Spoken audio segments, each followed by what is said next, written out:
Hello, my name is Travis, and today I'm pretending to be an expert on the subject of nonverbal communication.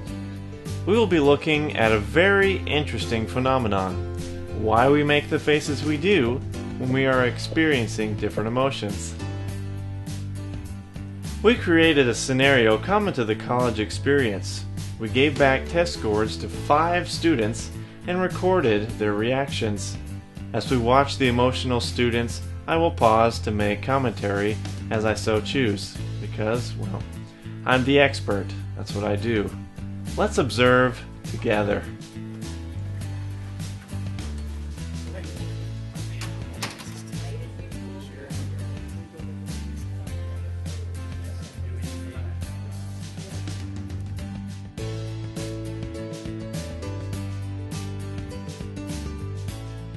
Stop. Hammer time. Just kidding. I've always wanted to say that. This kid got an F on his test. He did not study or even show up to class, but he believes that for some reason or another he deserves a higher grade on anything he does just because he decided to grace the class with his presence that day. Let's look at his facial expression. This kid is very angry. How do I know that? Elementary, my dear Watson. Just look at his face. As you can see, his eyebrows are pulled together tightly. His mouth is in a straight rectangular shape. The jaw is brought slightly forward. All this points to a very angry student. Pause. Play. Pause. Good. Kevin here got an A++. He is very much like student number 1. He did not study and rarely shows up to class. For this reason, he is flabbershocked. It's like flabbergasted and shocked in the same word. We can tell he is in a state of flabbershock because the eyes are lifted towards the forehead. The eyes are wide open and the jaw is dropped. Because the head is tilted forward, it indicates disbelief. If it were pulled back, it would indicate fear. But we can tell he isn't scared because, well, he got an A. It's not very scary. It is also normal for these reactions to swiftly change, as we can see here. Perfect example of flabbershockery. Halt. Poor Arnaldo. He got a D.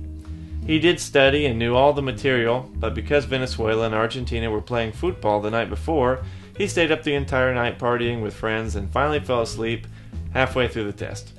He still mourns over the loss of Venezuela. Pobre Arnaldo is sad. We can tell because of the way he is looking down. The eyebrows are arching towards or outwards to avoid the looks of others. The mouth droops slightly. Real sad. Would you just look at Kelsey? Would you just look at her? She got a B. That's all she really needed to not have to do the final at the end of the semester and still pass the class. Kelsey is very obviously happy. Although happiness is probably the most sought after facial expression, because, you know, everyone wants to be happy, it is also the most inexplicable, the hardest to say. Inexplicable. Wide grins and bared teeth is normally a sign of aggression in most animals. Maybe showing a nice set of teeth would show that you were healthy and probably a good spouse? No idea, but there's no real answer. But if you are giving a big grin with the upper teeth exposed, raising the cheeks, you have yourself a happy person. Student number 5 got a C. He studied very hard for this test. Although he knew all the right answers, he second-guessed himself and scratched them out to choose all of the above several times. He is confused on why he did that, and frankly, so am I. I've done it before too, and I can't explain it either. This expression is shown by having the eyes squinted with one brow higher than the other. Furrowed eyebrows and a wrinkled nose also are a sign of confusion. It's like the body showing confusion by losing all symmetry in the face. It's kind of interesting. Well, that's it for our visual examples, but that's not the most interesting part of our project. While the test we had was a dramatization, we only did a minimal amount of directing. Our group got all of the people shown in this video at random and told them to look angry, sad, shocked, happy, and disgusted. And they did it all perfectly. We did not direct them on how to move their face, they just did it on their own.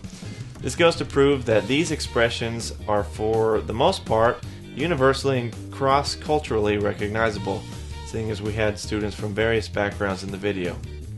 Thank you for joining us today. We'll see you next time. Bye-bye.